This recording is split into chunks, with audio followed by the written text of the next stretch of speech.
Oi, pessoal, tudo bem?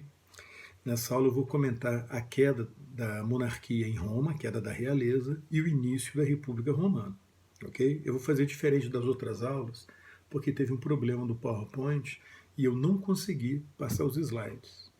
Perdi tudo, né? Então eu vou fazer essa aula só eu comentando. De toda forma, vocês têm o material no caderno 2, tá? Da página. Espera aí que eu tenho ele aqui em PDF. Página 66, página 67. Eu vou comentar então esse assunto. Aí depois, quando eu conseguir arrumar o PowerPoint, eu refaço essa aula mais detalhadamente, mostrando os slides. Beleza? Bom, vocês repararam o seguinte, que a história de Roma Antiga ela é dividida em três grandes momentos. Né? A primeira fase, a época da realeza ou monarquia, né? Quando Roma era governada por reis. A segunda fase, que é o período republicano, e a terceira fase, que é a época do Império. Cada um desses períodos, sobretudo a República e o Império, tem subdivisões, mas basicamente são esses três grandes momentos. Né? Roma surgiu como uma cidade-estado de língua latina na época da realeza. Ela era uma cidade-estado monárquica. Né? A realeza ou monarquia é a mesma coisa, o governo de um rei. Monarquia é o termo grego, né? Realeza é o termo latino. E quando Roma surgiu como uma cidade latina, ela era apenas uma entre as várias cidades de uma região da Itália chamada Lácio, a terra dos latinos. Né? E ao norte do Lácio, o Lácio hoje é chamado de Lásio, ao norte do Lácio, na região que hoje é chamada de Toscana, vivia um outro povo com uma outra língua, também dividida em cidades-estados, que eram os etruscos. E que inicialmente tinha uma civilização mais avançada, mais desenvolvida do que a civilização romana. Muito influenciada, aliás, pelos gregos, né? Os etruscos, muito influenciados pelos gregos. Tem que tomar um café aí porque eu estou fazendo isso agora. No final da noite, tem um café para a gente ficar acordado. E os etruscos, por serem mais poderosos, ou mais desenvolvidos, se vocês preferirem, do que os latinos, acabaram exercendo uma forte influência sobre as cidades do Lácio, inclusive sobre Roma.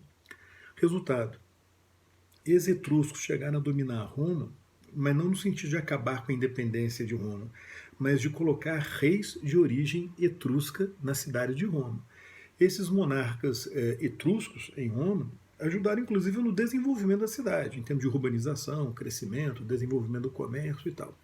Acontece que o último desses monarcas, um sujeito chamado Tarquínio o Soberbo, acabou fazendo um governo muito tirânico e foi se tornando cada vez mais impopular.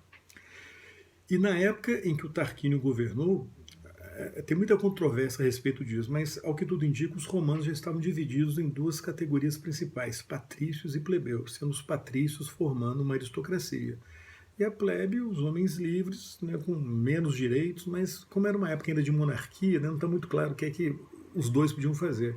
Aparentemente, esses patrícios já controlavam o Senado, que era um conselho, né, de cidadãos que assessorava o monarca.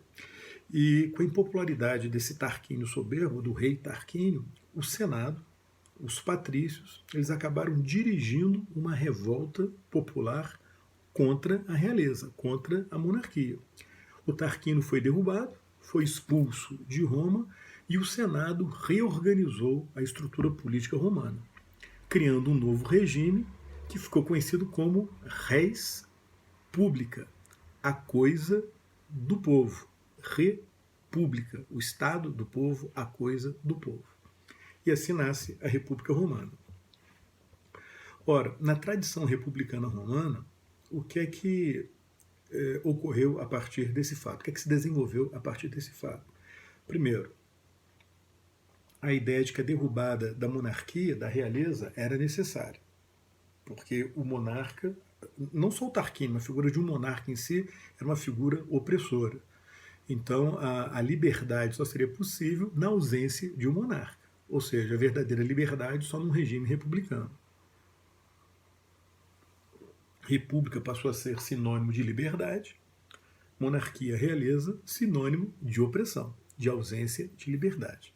Isso é um dado importante, porque mais adiante, já lá no finalzinho da República, quando Júlio César concentrou poderes, e começa ou tenta criar um sistema político diferenciado, ou diferente, mais centralizado na figura dele, ele foi acusado pelos seus opositores de ser de tentar restaurar a monarquia, tentar restaurar a realeza, querer virar rei de Roma, né? Porque chamar alguém de monarca, rei ou candidato a rei era um termo pejorativo, você estava xingando o sujeito, falou que ele estava querendo acabar com a liberdade, com a república e tal.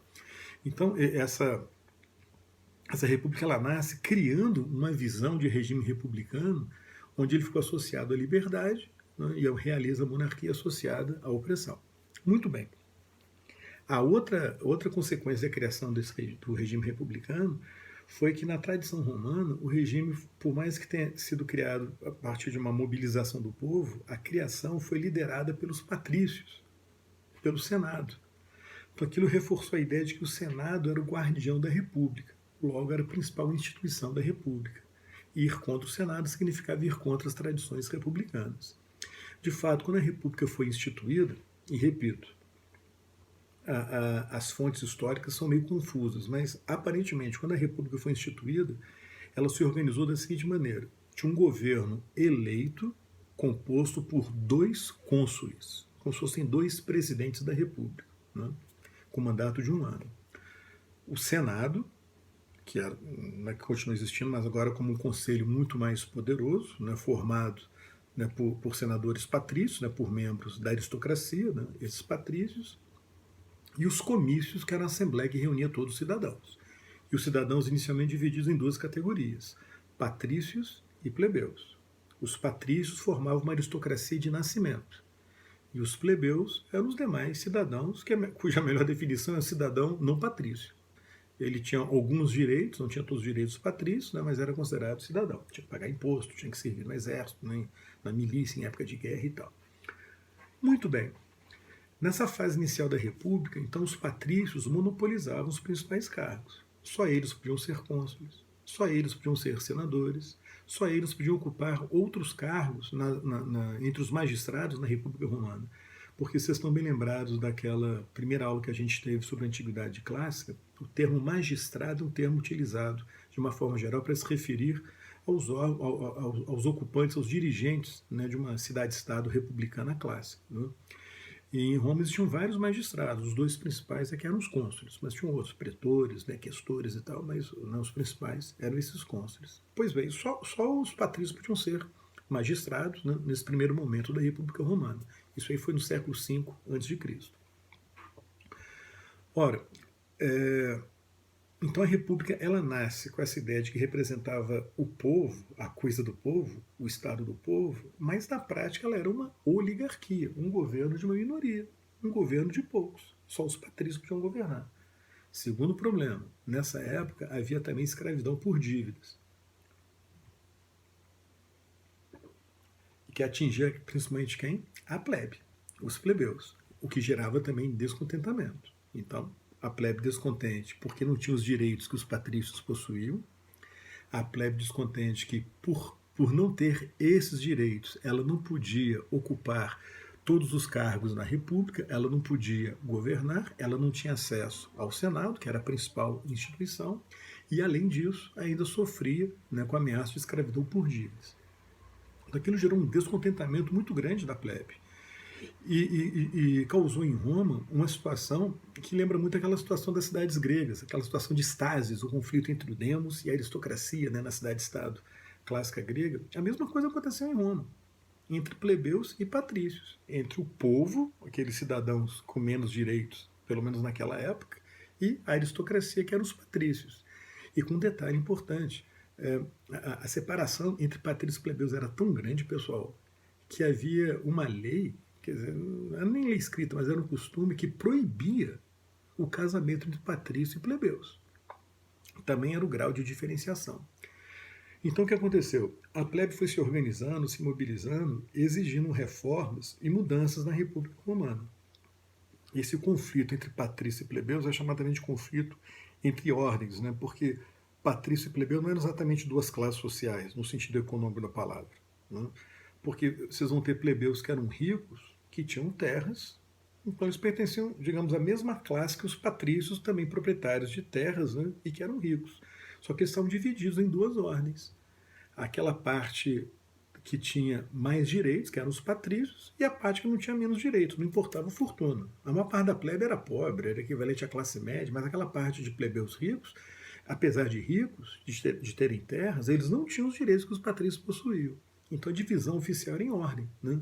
A gente viu que aquela divisão em ordem é uma divisão baseada em direitos, né? Dependendo aí do tipo da ordem, uma divisão estamental. Pode ser eu seguir um critério também étnico, racial, de função, mas no caso de Roma era mais de nascimento. Você nascia numa família patrícia, pertencia à ordem dos patrícios. Nascia numa família de plebeus, pertencia à ordem dos plebeus. E patrícios e plebeus não podiam se casar, então mantinha essa separação. Então a plebe foi se organizando contra isso. Queremos direitos iguais. Né?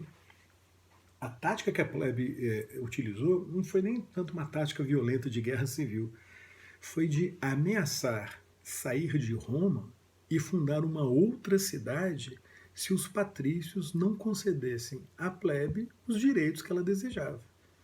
Isso foi chamado de secessio, secessão, separação. Você sai de uma sociedade, uma comunidade, para tentar criar uma outra sociedade, um outro estado, né? uma outra comunidade.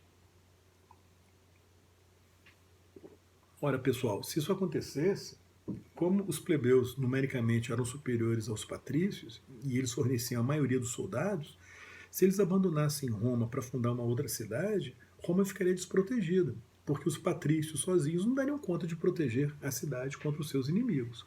Outras cidades latinas, os próprios etruscos, né, que continuavam interessados em dominar aquela região do Lácio e tal. Então, diante dessa possibilidade dos plebeus fazerem uma secessão e tentarem criar uma outra cidade-estado, o que aconteceu? Os patrícios foram cedendo. Eles foram gradualmente fazendo reformas, né? Aí vai depender, não foram todas imediatamente, porque também tinha um jogo de poder, né? Dependendo, às vezes a plebe ficava dividida, meio desorganizada, então vai depender muito, né, do contexto de cada momento, de cada época. Então, às vezes os plebeus conseguiam avançar, paravam um tempo, depois avançavam novamente e tal. De toda forma, as reformas foram feitas, chamadas reformas da plebe.